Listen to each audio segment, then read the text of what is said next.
Media మిత్రులు అందరికీ హృదయపూర్వకంగా నమస్కారాలు. నవంబర్ 29 దీక్షా దివస్ సందర్భంగా మనకి ఇన్ఛార్జిగా మనందరి సుపరిచితులు దేవిప్రసాద్ అన్నను ఇక్కడ నియమించడం, మరి ఈ జిల్లాలో ఉన్న 5 నియోజకవర్గాలు పటాన్ చెరువు, ఆందోల్, నారాయణఖేడ్, జైరాబాద్, సంగారెడ్డి ఈ నియోజకవర్గాలకు సంబంధించి ఆ దీక్ష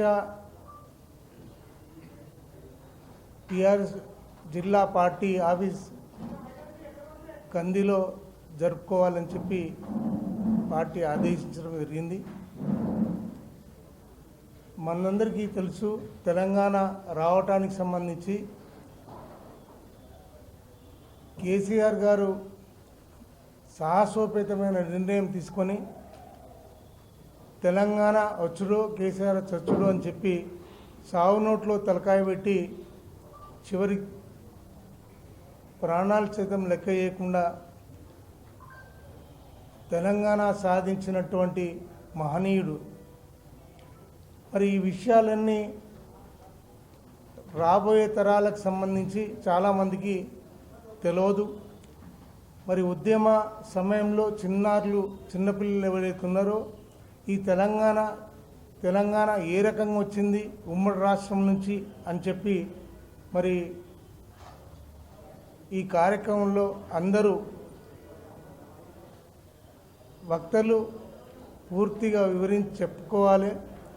ఎందుకంటే ఒక తరం గడించిన అనుభవం రాబోయే తరానికి ఉదాహరణ, ఆదర్శం ఎట్లయితే అవుతుందో ఈరోజు ఈ తెలంగాణ వచ్చిన తర్వాత మరి